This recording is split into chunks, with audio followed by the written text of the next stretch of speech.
ये मिट्टी बहुत गुणकारी है। हर व्यक्ति अपने देश की मिट्टी से प्यार करता है। हमारे देश की मिट्टी है जो हमारे लिए कई मानों में गुणकारी है, हमारे लिए महत्वपूर्ण है। जैसा कि आप लोग जानते हो, आज का जो युग है वो आधुनिक युग होने की वजह से मशीनी कार्य प्रणाली ज़्यादा है और जो खाने पीने की वस्तुएं वो पैकिंग वाली ज़्यादा आती हैं, जिस वजह से बच्चों को ना तो प्रॉपर डाइट मिल पाती है और ना उनको अच्छे से मिट्टी में ना खेलने की वजह से बच्चों को उचित पोषण मिल पाता है। क्योंकि जो मिट्टी है, मिट्टी से हमें बहुत से तत्व मिलने होते हैं।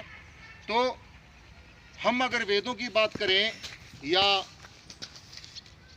प्राचीन साहित्य हम लें तो उसमें ये बताया जाता है कि हमारा शरीर है जो वो जल, वायु, पृथ्वी, आकाश और अग्नि, इन 5 तत्वों से बना है या 5 भूतों से बना है इनसे।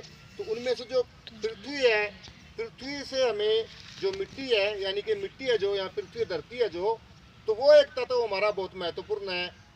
पहले क्या होता था, बच्चे मिट्टी में खेलते थे घरों में, या बच्चे छुपा छुपी खेलते हैं, ऐसे खेल खेलते जिनमें वो मिट्टी से ज़्यादा संपर्क में रहते थे बच्चे, तो उनकी इम्यूनिटी स्ट्रॉन्ग होती थी, बच्चों को बीमारियां नहीं लगती थी।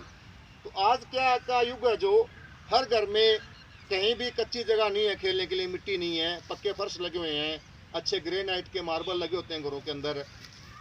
दूसरा, स्कूलों के अंदर क्या है, ग्राउंड होते हैं जो सभी घास से भरे होते हैं। वैसे तो घास और उसमें कोई अंतर नहीं होता, लेकिन एक दृढ़ मिट्टी से संपर्क रहना, घास रहना, तो उसमें काफ़ी बाद में चीज़ों में बदलाव हो जाते हैं।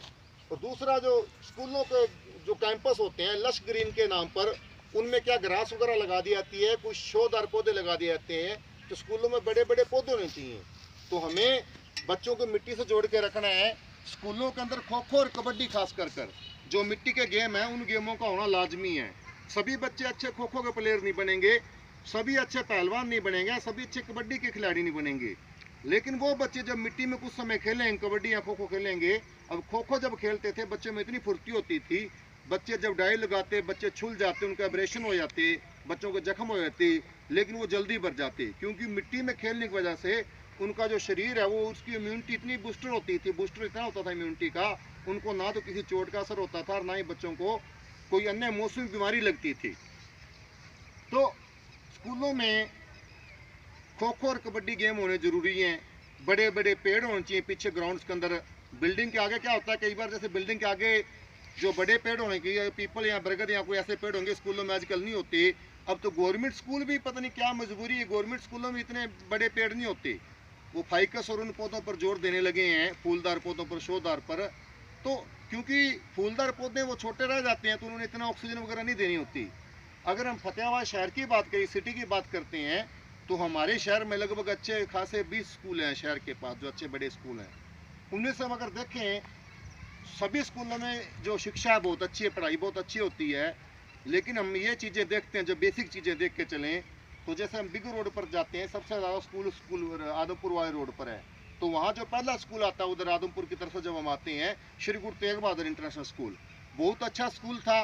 संस्था ने ध्यान नहीं दिया, स्कूल बर्बाद हो गया, अच्छा खासा चलता स्कूल। और उस स्कूल के अंदर कम से कम 500 पौधा होगा, बड़ा ज़्यादा नहीं तो, बड़े पेड़ हैं।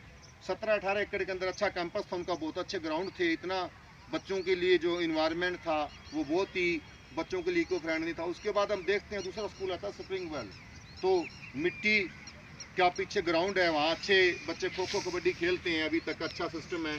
और इतने अच्छा सिस्टम था कि वहाँ से एक अकेडमी बन गई कबड्डी की, पावर हाउस के नाम से चली, वहाँ के बच्चों ने अच्छा ग्रो किया। और दूसरा, पेड़ बहुत बड़े बड़े हैं पीछे, इवन उसमें फलदार पौधे भी काफ़ी थे, किन्नू के, जामुन के, अमरूद के पेड़ भी थे। कई बार बच्चे फ्रूट भी तोड़ खा लेते थे, अच्छे फ्रूट वाले पेड़ भी लगे होते। सेम श्री गुरु तेग बहादुर इंटरनेशनल में अमरूद के वहाँ जामुन थे 2-3 और अनार के पेड़ काफ़ी थे। तो ऐसे होने से क्या होता है, एक तो बच्चों को फल मिलते रहते हैं, बच्चों को पोषण मिलता है, दूसरा बड़े पेड़ ऑक्सीजन देते हैं।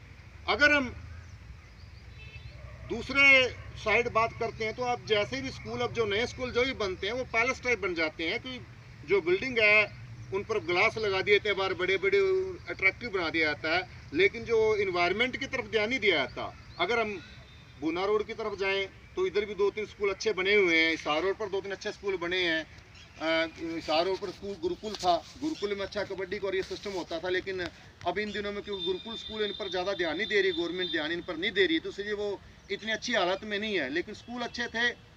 और वो दूसरा वो जो वैदिक शिक्षा पर आधारित थे, सीबीएसई का आजकल चलन है, इस वजह से थोड़ा वो रह गए। तो अगर हम सिरसा रोड की बात करें तो सिरसा रोड पर भी काफ़ी स्कूल है, लेकिन जो मिट्टी के खेल हैं इतने वो नहीं चल हो पा रहे। अगर हम बात करते हैं इस रोड की, जो हम इस रोड पर खड़े हैं, तो यहाँ स्कूल है जो दाउली स्कूल है, बहुत बेहतरीन जो खेल चल रहे हैं बच्चों के, बच्चे अच्छा करते हैं मिट्टी के अंदर। बच्चों काफ़ी हम जैसे खो खो का हमारा बना हुआ, अभी हम ये पीछे ख़राब हो गया था लॉकडाउन की वजह से, हमने आर्मी ट्रेनिंग का भी प्रॉपर बनाया हुआ है, तो अच्छा सिस्टम बनाया हुआ है। तो हम जब स्कूल में डालते हैं हम ये देख लेते हैं कि कहाँ बच्चों को कितनी आज़ादी है किस स्कूल में, हम तब ये बेसिक चीज़ें नहीं देखते। अगर बेसिक चीज़ें देख के चलते हैं तो हमारे बच्चे हैं वो शारीरिक रूप से मानसिक रूप से सक्षम होंगे। और स्कूलों के अंदर पढ़ाई सभी में अच्छी होती है, कोई स्कूल बुरा नहीं होता, स्टडी बेस सभी अच्छे होते हैं, लेकिन सभी बच्चे IAS IPS नहीं बनेंगे और सभी बच्चे खिलाड़ी नहीं बनेंगे। लेकिन जब मिट्टी के अंदर बच्चे खेलेंगे उनको उसका मीनिंग ये नहीं है अब PT उषा या मिल्खा सिंह निकलेंगे तो निकलने तो इनमें से ही हैं, बच्चों में से ही हैं, और IPS IAS निकलना तो इनमें से निकलेगा। लेकिन वो बच्चों को कैसा इन्वायरमेंट मिलता है, क्या बच्चों को इन्वायरमेंट मिल रहा है वो इको फ्रेंडली है, उसकी सेहत के लिए अच्छा है, तो ये चीज़ें हम छोटी सी ध्यान में रखते हैं तो हमारे बच्चे की जो ग्रोथ वो अच्छे से होती रहती है। क्योंकि मिट्टी से हमारा शरीर बना है। कई बार जो बच्चे मिट्टी में नहीं खेलते, इसका एक दोष और हो जाता है, जो मिट्टी में घरों में भी नहीं खेलने देता, अकेले स्कूल ही निर्भर नहीं इस पर, क्योंकि हमें भी ये लगता कि मिट्टी के जो घर होते हैं उनकी लिपाई वगैरह बहुत मुश्किल है, तो इसलिए पक्का करवा देते हैं, थोड़ा बहुत नहीं रखते कच्चा। तो मिट्टी में ना खेलने की वजह से कई बच्चों का एक तो स्किन का गोरा होना अलग चीज़ है, खून किसी बच्चे की स्किन अच्छा, उसका रंग ज़्यादा फेयर है, बच्चा ज़्यादा गोरा है, वो अलग चीज़ है। कई बार क्या होता है बच्चों के चमड़ी को देखते दूर से पता चल जाता है बच्चों में एनीमिया की शिकायत है, खून की कमी है, क्योंकि मिट्टी में ना खेलने की वजह से बच्चों को तत्व नहीं मिल पाते या बच्चों को एलर्जी हो जाती है। कई बच्चे सभी प्रकार का अनाज नहीं खा पाते, सभी प्रकार के फल नहीं खा पाते, उनको किसी चीज़ से एलर्जी होती है। या कई बच्चे जब हार्वेस्टिंग का सीजन होता है, थोड़ी सी धूल मिट्टी उड़ती है तो बच्चे बीमार हो जाते हैं मिट्टी को उड़ती, क्योंकि उन बच्चों को जो तत्व मिलने थे बचपन में मिट्टी से वो नहीं मिल पाए, इसलिए बच्चों की जो स्किन होती है वो कमज़ोर हो जाती है और बच्चों का इम्यून सिस्टम भी कमज़ोर होता है। इसलिए बच्चों को, छोटे बच्चों को ध्यान रखें, मिट्टी खाएं ना, अगर थोड़ी बहुत खा लेता तो कोई नुकसान वाली बात नहीं होती बच्चों की, आम बच्चे पहले खा लेते थे। तो थोड़ा सा ये ध्यान रखें कि बच्चे मिट्टी खाएं ना, बच्चों को मिट्टी में खेलने के लिए छोड़िए और बच्चों को उसी अच्छे इन्वायरमेंट दीजिए जिसकी उनको ज़रूरत है।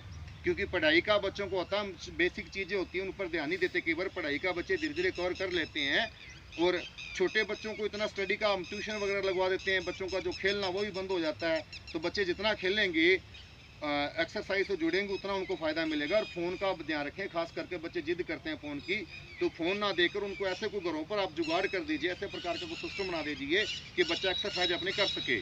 तो इसलिए हमने बच्चों के अच्छे भविष्य के लिए बच्चों की सेहत का ध्यान रखना है। अगर सेहत अच्छी नहीं होगी तो उनका भविष्य नहीं संवर पाएगा। धन्यवाद।